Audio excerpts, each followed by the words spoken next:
Hi hello friends, welcome to Harsha YouTube channel. నేను Harsha. SRH performance చూస్తే కనుక నాకు కొద్దిగా డౌట్ఫుల్ అనిపిస్తుంది.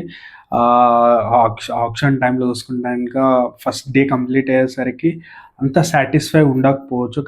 మనకు చూసుకొని కావ్య మరన్ కూడా సేమ్ అదే ఫీలింగ్లో ఉండొచ్చు. ఎందుకంటే వాళ్ళు చేసిన బైస్ అండ్ వాళ్ళు ఆప్షన్లో వచ్చినప్పుడు ప్లేయర్స్ వచ్చినా కూడా అంత హ్యాపీగా అయితే కనిపించలేదు. సో నేనైతే అనుకుంటున్నా అంత గొప్ప పర్ఫార్మెన్స్ చేయలేదనిపించింది. బట్ ఆల్రెడీ మన దగ్గర ఎస్ఆర్ఎస్ దగ్గర మంచి సాలిడ్ టీం ఉంది కాబట్టి అండ్ ఎవరెవరిని తీసుకున్నారు, ఏంటి ప్లేయింగ్ లెవెన్ ఏ విధంగా ఉండబోతుంది ఇప్పటివరకు డిస్కస్ చేద్దాం. చూస్తే కనుక హర్షల్ పటేల్ తీసుకున్నారు 6.75 crore. చాలా గుడ్ బై అని చెప్పుకోవచ్చు. ఆల్రౌండర్గా ఆడతాడు తను. స్లో బాల్స్ మంచిగా తెలుసు పర్పుల్ పటేల్ అని. సో తన నుంచి అయితే మంచి పర్ఫార్మెన్స్ ఉంటుంది కాబట్టి అదొకటి గుడ్ బై అని చెప్పొచ్చు. షమీని అయితే 10 crore తీసుకున్నారు. తన ఇంజురీ తర్వాత వస్తున్నాడు కాబట్టి కొద్దిగా ఎక్కువ అమౌంట్కి షమీని తీసుకున్నారని అనిపిస్తుంది. అండ్ తను బై చేసినప్పుడు కూడా అంత హ్యాపీగా అయితే కనిపించలేదు వాళ్ళ టీం మొత్తం కూడా. సో ఎందుకు వెళ్ళారనేది క్వశ్చన్ మార్క్ అనిపిస్తుంది. And also Ishan Kishan 11.25 crore కొన్నాడు.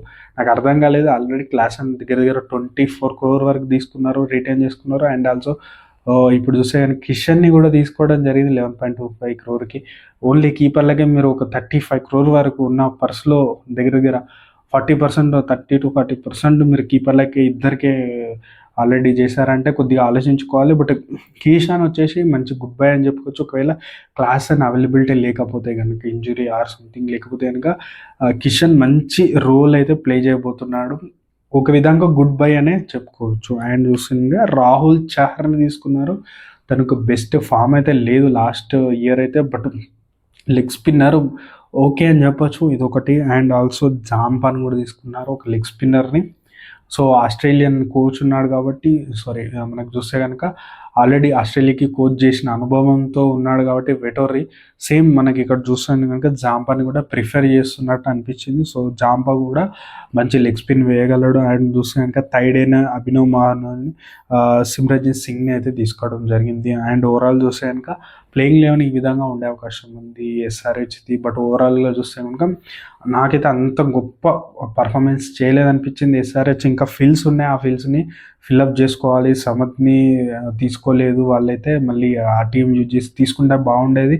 లోయర్ ఆర్డర్ బ్యాటర్లు వీళ్ళ విషయంలో కొద్దిగా స్లాట్స్ అయితే ఫిల్ చేసుకోవాల్సిన అవసరం ఉంది. సో డే 2 కంప్లీట్ అయ్యేసరికి ఓవరాల్ ఎస్ఆర్హెచ్ పర్ఫార్మెన్స్ ఏ విధంగా ఉంది, ప్లేయింగ్ లెవెన్ ఏ విధంగా ఉందో మన ఛానల్లో వీడియోస్ వస్తాయి.